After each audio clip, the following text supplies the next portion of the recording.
नमस्कार साथियों, मेरे प्यारे बच्चों। आज एक बहुत महत्वपूर्ण टॉपिक होने वाला है घात को लेकर।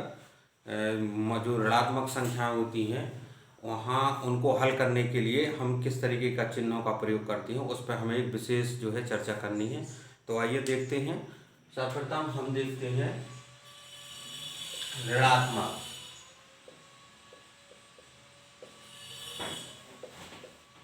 ऋणात्मक संख्याओं का मान जब घात सम और दूसरा विषम हो। ठीक है, सम और विषम हो, तो ये हमें ध्यान देना है। इतना बच्चों आप जानते हैं कि किसी भी संख्या पर अगर उस पर घात 0 है तो उसका मान कितना होता है? कितना होता है? 1। जैसे x की घात 0 है तो इसका मान हो जाएगा 1। ठीक है, कितना हो जाएगा? 1। यहाँ x कुछ भी हो सकता है, x 1 2 3 4 5, मतलब जैसे 5 की घात 0 हो सकता है, 2 की घात 0, तो सबका मान 1 ही आएगा। किसी पर भी घात हम अगर 0 की लगा देते हैं तो उसका मान 1 होता है। हमारा टॉपिक क्या है? ऋणात्मक संख्याओं का मान जब घात सम हो या विषम। तो ऋणात्मक संख्या मान लो अपन ने कोई x ले ली, इस पे घात अगर कैसी, मान लो n घात है, n जहाँ क्या है, मान लो n हमने ले ली है कोई सम संख्या, n ले ली है हमने सम संख्या। ठीक है, अब सम संख्या आप जानते हैं कि इकाई के अंक तो उस पर कुछ भी हो सकता है, 2 4 6 8। ठीक है, ये और ये 0 सम संख्या की पहचान होती है। ठीक, अब यहाँ जैसे कोई भी ऋणात्मक संख्या, क्या कह रहा है? ऋणात्मक, तो x जिससे x माइनस एक्स की घाते n है, तो यहाँ हमने x बराबर ले लिया 1। ठीक, तो यहाँ क्या हो जाएगा? माइनस 1 की घाते n में हमने ले लिया कोई सम संख्या यानी 2 ले ली। ठीक, तो इसका मान कितना होगा? देखो इसको हम हल करके देख सकते हैं, -1 गुणे -1। देखो आपको पता है दो ऋणात्मक संख्याओं का गुणनफल हमेशा क्या होता है? धनात्मक होता है, तो ये 1 हो गया। यहाँ कहने का मतलब ये है कि कोई भी माइनस संख्या है, अगर उस पर घात सम है तो उसका उत्तर काय में आएगा? प्लस में आएगा। देखो आया, यहाँ देखो हम इसको -x की घाते n ले रहे हैं। टॉपिक पे ध्यान देना, ऋणात्मक संख्याओं का मान जब घात सम हो या विषम। तो यहाँ संख्या हम ऋणात्मक ले रहे हैं, x की जगह हमने ले लिया यहाँ ले लिया हमने x का मान ले लिया मान लो 2, तो इसमें रखेंगे तो कितना हो जाएगा? -2 और घाती n आना कोई सम संख्या ले लिया हमने, मान लो 2 हमने 4 ले ली, ये ले ली 4। ठीक, तो क्या होगा? -2, अपन देखो इसकी पावर का नियम जानते ही है, -2 गुणे -2 गुणे -2 और गुणे -2, 4 बार हो गया।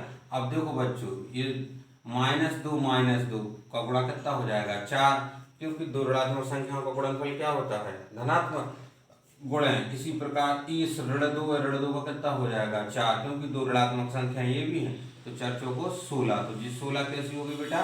धनात्मक संख्या होगी, धनात्मक संख्या। तो देखो ये यहाँ -2 की घात कितने चढ़े थे? 4। तो वही दिनांक ऋणात्मक संख्याओं का मान जब घात सम हो तो धनात्मक आएगा। ठीक है, धनात्मक संख्या आएगी जब कोई भी संख्या हो।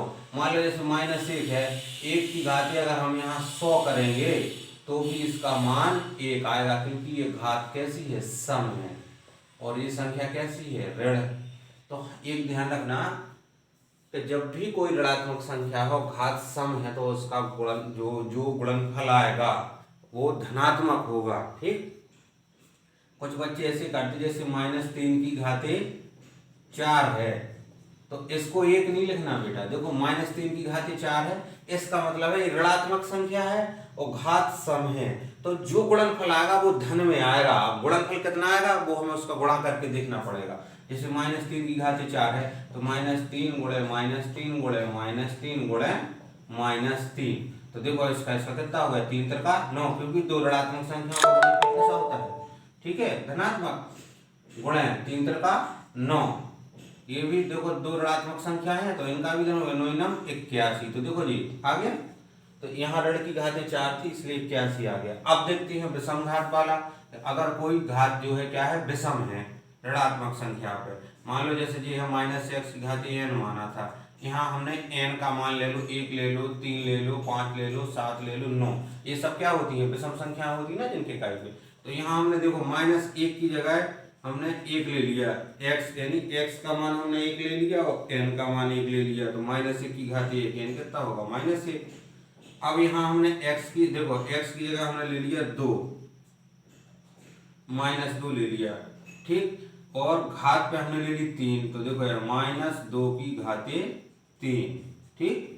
तो ये भी ऋणात्मक संख्या है, इस पर घात कितनी चढ़ी है 3। देखो बेटा ये मैंने -x की घातें n इसलिए लिख लिया कि यहाँ आप अपने मन से कोई भी संख्या रखते जाएं, यहाँ सम विषम रखते जाएं, जिससे आपको सुविधा होगी। क्योंकि 5th स्टैंडर्ड के हिसाब से बच्चों को थोड़ा एक्सपोनेंशियल पावर में प्रॉब्लम होती है, तो कोई ऐसी बड़ी बात नहीं है, ठीक है, उसको मैंने बता भी दिया। -2 की घातें 3 है, तो इसका जो भी गुणनफल आएगा, जितना भी गुणनफल आएगा वो काय में आएगा, ऋण में आएगा। क्यों आएगा, क्योंकि घात कैसी है, विषम है, और संख्या ऋणात्मक हो, घात विषम है, तो हमेशा गुणनफल ऋण में आएगा। कैसे, देखो इसको हल करके भी देख सकते, -2 की घातें 3 है, तो -2 गुणे -2 और गुणे -2, तो देखो पहले इन 2 का करेंगे अपन, 2 दूनी कितना हो गया 4, जिकाय में आएगा, प्लस में आएगा, क्योंकि दो ऋणात्मक संख्याओं का गुणनफल कैसा होता है, प्लस होता है।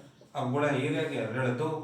ये बहुत अच्छे से देख लो बेटा, जब आप सरलीकरण करते हैं ना, भिन्नों का जोड़ घटाना, वहां ये गड़बड़ हो जाता। अब देखो एक धन की संख्या है, एक ऋण की है, दोनों का क्या हो रहा है, गुणा, 4 दूनी 8, एक धनात्मक और एक ऋणात्मक संख्या का गुणनफल क्या होता है, ऋणात्मक। देखो जैसे कोई एक धन की संख्या है और उसका गुणा हो रहा है किसके साथ, ऋण की संख्या के साथ, तो जो गुणनफल आएगा वो हमेशा ऋण में रहेगा। हम लोग ऐसे समझते थे, ठीक है। अगर एक धन की संख्या है और एक ऋण की है, उनका क्या हो रहा है, गुणा, तो गुणनफल काय में आएगा, ऋण में।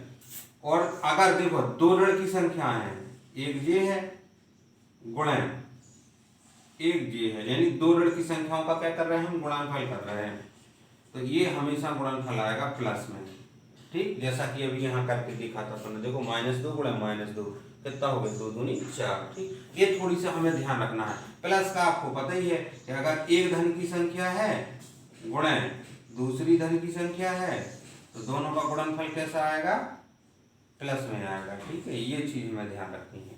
जैसे अपन ये जानते हैं कि देखो अगर 3 गुणे 4 है कितना होता है 12, क्योंकि जे धन की है, जे धन की है, तो गुणनफल 12, तो वही है प्लस प्लस। बस इतना ध्यान रखना है कि अगर कोई भी संख्या ऋण की है तो उस पर अगर घात सम है तो गुणनफल धन में आएगा, और अगर कोई संख्या ऋण की है अगर उसकी घात विषम है तो गुणनफल ऋणात्मक होगा, ठीक है। ये छोटी सी चीज़ आप ध्यान रखिएगा और इससे संबंधित सरलीकरणों के प्रश्नों को हल कीजिएगा बच्चों। अगर वीडियो अच्छी लगी तो वीडियो को लाइक करना, सब्सक्राइब करना और ज़्यादा से ज़्यादा इसको शेयर करना। आप सभी का वीडियो को देखने के लिए बहुत बहुत धन्यवाद।